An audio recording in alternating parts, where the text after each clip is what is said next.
When Bette Cogdell was growing up on a farm in the Texas panhandle town of Tulia, she never imagined that horses and cattle would play such a pivotal role in her life. I mean, I lived on a farm, all my life. We always rode, but, half the time bareback, because real gentle old horses, It was strictly just kind of fun, because we didn't really do it for any working on the farm. Bette married her late husband, Billy Cogdell, in 1961, and at the time knew very little about cutting horses. The couple met through a mutual friend, and the courtship process didn't take long. When we finally met, we went together a long time, 3 months, and then we got married. But we were both older, like I was 26 and he was 28. I guess we knew what we were doing. Billy was from a ranching family. He started showing cutting horses at age 12 and loved it. But shortly after his 20th birthday, he contracted polio, years before he and Bette met. But she saw him for the man he was, not one stricken with a terrible disease.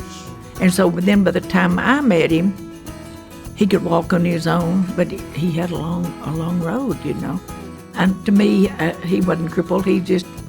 That just went along with him. I didn't see a disability.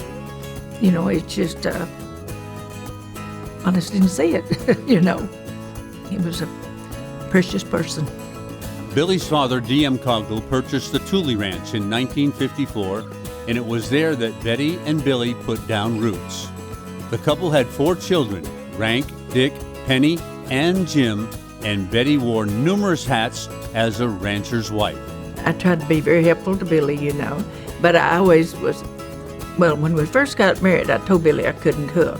Well, one day he said, I told you I couldn't cook. He said, there's no reason you can't learn.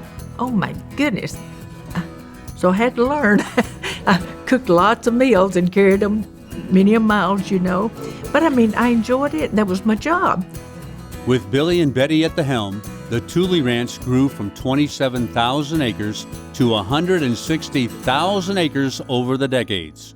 Bette has always loved her home on the ranch, and there's no place on earth she would have rather had her family.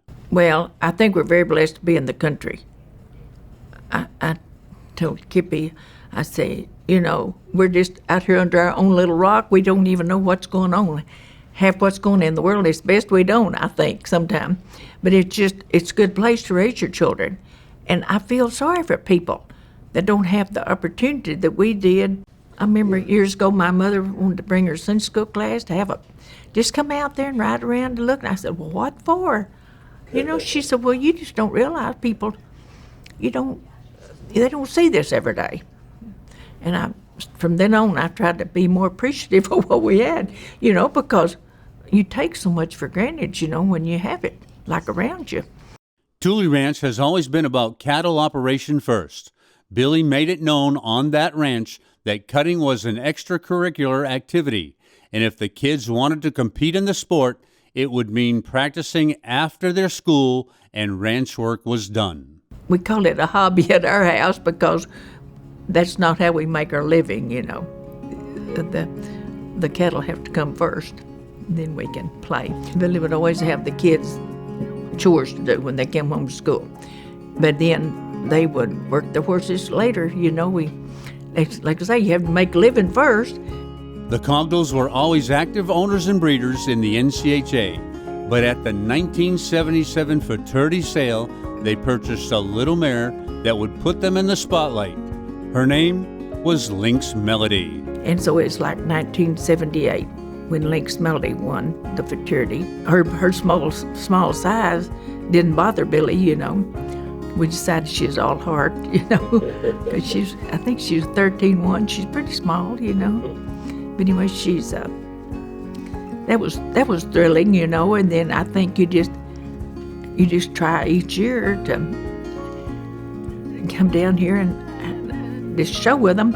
I guess once you achieve that, you just keep working, see if you can again. Which we were very blessed. He did again 21 years later, The second fraternity winner came in 1999, and the horse was Shania C., a daughter of Lynx Melody by the Tule Ranch stallion Pepe's Boy 895. Lynx Melody became the only mare ever to win the Open Fraternity and produce an Open Fraternity winner, making the Cogdells only the second owners to ever have two fraternity winners in their stable. Bette has certainly enjoyed the success of their horses, but it's the friends they've made and watching their family compete, succeed, and grow in the industry that she values most from her involvement with the NCHA. It's a wonderful lifestyle. I mean, it is. It gives you a purpose, you know. After the kids' work seem like hard, you think, oh, it's time for them to come in for prop up their feet for the day. Here they're out working the horses, you know. But I mean, if you're going to have anything that you want to compete with, you got to work at it, you know. That's like any sport, you know. But anyway, I'm glad they like it, and I'm glad has a little something there to speak of it. I mean, that's good, but we got some more to go. Sadly, in 2003, Billy passed away after 42 years of marriage to Bette. And although the entire family resides within 15 miles of one another, everyday life can pull a family of 20 members in many different directions. Bette sees to it that they all stay grounded and they keep their priorities in order. I think when you put your faith first and you depend on the Lord, I think He's going to provide. And we have hard times too, but that's okay. We need that to be stronger people, you know. Bette has had quite a life, and there are 5 things she puts at the top of her list that she holds closest to her heart. Faith and family. We might have to put friends in before cattle and horses, but I think the friends come along with the cattle and the horses, especially the horses, because we have met so many great, wonderful people in the NCHA. You know, just going through the shows, like particularly the fraternity. You look forward to seeing people you haven't seen all year.